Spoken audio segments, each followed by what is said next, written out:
തമിഴ്നാട് നിയമസഭാ തിരഞ്ഞെടുപ്പിന് മുന്നോടിയായി രാഷ്ട്രീയ ഗോതയിൽ പോരാട്ടം കടുപ്പിച്ച പ്രധാനമന്ത്രി നരേന്ദ്രമോദി മധുരാന്തകത്തിൽ നടന്ന കൂറ്റൻ റാലിയെ അഭിസംബോധന ചെയ്യവേ ഭരണകക്ഷിയായ DMK-ക്കെതിരായ സമാനതകളില്ലാത്ത വിമർശനങ്ങളാണ് അദ്ദേഹം അഴിച്ചുവിട്ടത്. DMK എന്ന ചുരുക്കപ്പേര് ഇപ്പോൾ മറ്റ് അർത്ഥത്തിലാണ് തമിഴ്നാട്ടിൽ അറിയപ്പെടുന്നതെന്ന് അദ്ദേഹം പരിഹസിച്ചു. DMK എന്നാൽ ഇപ്പോൾ CMC എന്നതിന്റെ പര്യായമായി മാറിയിരിക്കുകയാണെന്ന് മോദി ആരോപിച്ചു. കുറ്റകൃത്യങ്ങളും മാഫിയ പ്രവർത്തനങ്ങളും അഴിമതിയുമാണ് സ്റ്റാലിൻ ഭരണത്തിന്റെ മുഖമുദ്രയെന്ന് അദ്ദേഹം ആഞ്ഞടിച്ചു.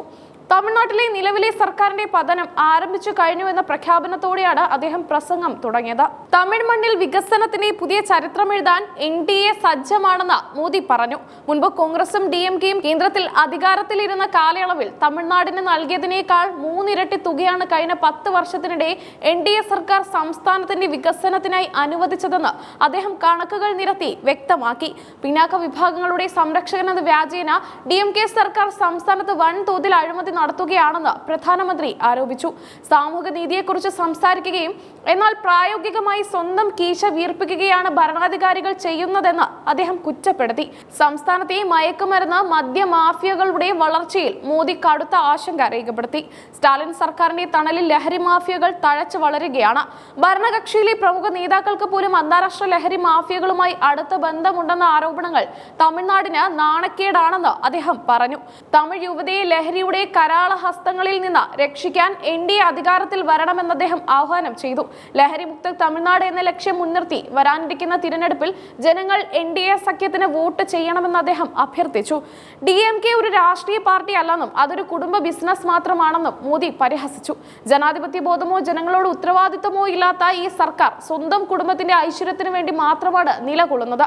കുടുംബ മഹിമയാണ് അവിടെ വളരാനുള്ള ഒരേയൊരു യോഗ്യതയെന്ന് അദ്ദേഹം പറഞ്ഞു. DMK-യിൽ ഒരാൾക്ക് ഉയർന്നു വരണമെങ്കിൽ 3 കാര്യങ്ങൾ അനിവാര്യമാണെന്ന് മോദി പരിഹസിച്ചു. കുടുംബബന്ധം, അഴിമതി നടത്താനുള്ള കഴിവ്, തമിഴ് സംസ്കാരത്തെയോ സ്ത്രീകളെയോ അധിക്ഷേപിക്കാനുള്ള മനസ്ഥിതി എന്നിവയാണ് ആ യോഗ്യതകൾ. ഇത് തമിഴ് പാരമ്പര്യത്തിന് ചേർന്നതല്ലെന്നും അദ്ദേഹം ഓർമ്മിപ്പിച്ചു.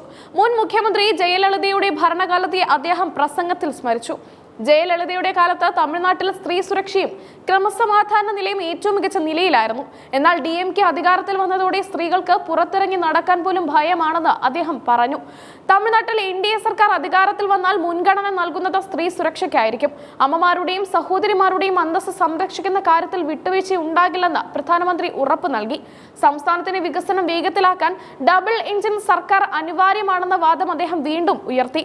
കേന്ദ്രത്തിലും സംസ്ഥാനത്തും ഒരേ മുന്നണി ഭരിക്കുമ്പോൾ വികസന പദ്ധതികൾ തടസ്സമില്ലാതെ ജനങ്ങളിലേക്ക് എത്തുമെന്ന് അദ്ദേഹം ചൂണ്ടിക്കാട്ടി. തമിഴ്നാട്ടിലെ നിക്ഷേപ അന്തരീക്ഷം DMK നശിപ്പിച്ചുവെന്ന് അദ്ദേഹം ആരോപിച്ചു. വ്യവസായങ്ങൾ മറ്റ് സംസ്ഥാനങ്ങളിലേക്ക് മാറുകയാണ്. ഇതിന് പരിഹാരമായി കേന്ദ്ര സർക്കാരുമായി സഹകരിച്ച് പ്രവർത്തിക്കുന്ന ഒരു സർക്കാർ സംസ്ഥാനത്ത് വരണമെന്ന് അദ്ദേഹം ആവശ്യപ്പെട്ടു. തമിഴ് സംസ്കാരത്തെയും ഭാഷയും ആഗോളതലത്തിൽ ഉയർത്തിക്കാട്ടാൻ തന്റെ സർക്കാർ നടത്തിയ ശ്രമങ്ങളെ അദ്ദേഹം എടുത്തു പറഞ്ഞു. ഐക്യരാഷ്ട്രസഭയിൽ ഉൾപ്പെടെ തമിഴ് ഭാഷയുടെ മഹത്വം വിളിച്ചു പറഞ്ഞത് താനാണെന്ന് അദ്ദേഹം ജനങ്ങളെ ഓർമ്മിപ്പിച്ചു. DMK തമിഴ് സംസ്കാരത്തെ രാഷ്ട്രീയ നേട്ടത്തിനായി ഉപയോഗിക്കുകയാണെന്നും എന്നാൽ ആത്മാർത്ഥമായി ഒന്നും ചെയ്യുന്നില്ലെന്നും അദ്ദേഹം കുറ്റപ്പെടുത്തി. തമിഴ് ജനത ഇപ്പോൾ രാഷ്ട്രീയ മാറ്റത്തിന് വേണ്ടി ദാഹിക്കുകയാണെന്നും ആ മാറ്റം NDA-യിലൂടെ സംഭവിക്കുമെന്നും അദ്ദേഹം പറഞ്ഞു. തിരഞ്ഞെടുപ്പ് റാലിയിലെ ജനപങ്കാളിത്തം ചൂണ്ടിക്കാട്ടി DMK സർക്കാരിനോട് വിട പറയാൻ ജനങ്ങൾ തയ്യാറെടുത്തതിന്റെ സൂചനയാണിതെന്ന് മോദി അവകാശപ്പെട്ടു. സ്റ്റാലിൻ സർക്കാരിന്റെ അഹങ്കാരത്തിന് വോട്ടിലൂടെ ജനങ്ങൾ മറുപടി നൽകുമെന്ന് അദ്ദേഹം പ്രവചിച്ചു. സംസ്ഥാനത്തെ അടിസ്ഥാന സൗകര്യ വികസനം, റെയിൽവേ, ഹൈവേ മേഖലകളിൽ കേന്ദ്രം നൽകുന്ന പിന്തുണ അദ്ദേഹം വിശദീകരിച്ചു. എന്നാൽ ഈ പദ്ധതികളുടെ ക്രെഡിറ്റ് സ്വന്തമാക്കാൻ DMK ശ്രമിക്കുകയാണെന്നും അദ്ദേഹം പറഞ്ഞു. തമിഴ് മണ്ണിലെ ആത്മീയതയും ഭക്തിയെയും DMK അപമാനിക്കുകയാണെന്ന് അദ്ദേഹം ആരോപിച്ചു. വിശ്വാസികളുടെ വികാരം വ്രണപ്പെടുത്തുന്ന നിലപാടാണ് സർക്കാരിന്റേതെന്ന് അദ്ദേഹം പറഞ്ഞു. യുവാക്കൾക്ക് തൊഴിലവസരങ്ങൾ സൃഷ്ടിക്കുന്നതിലും DMK പരാജയപ്പെട്ടു. പേപ്പർ ചോർച്ചയും നിയമനങ്ങളിലെ അഴിമതിയും തമിഴ് യുവാക്കളുടെ ഭാവി തകർക്കുകയാണെന്ന് അദ്ദേഹം ആഞ്ഞടിച്ചു. പ്രസംഗത്തിന്റെ അവസാന ഭാഗത്ത് വിട പറയൂ DMK എന്ന മുദ്രാവാക്യം ജനങ്ങളെ കൊണ്ട് അദ്ദേഹം ഏറ്റുവിളിപ്പിച്ചു.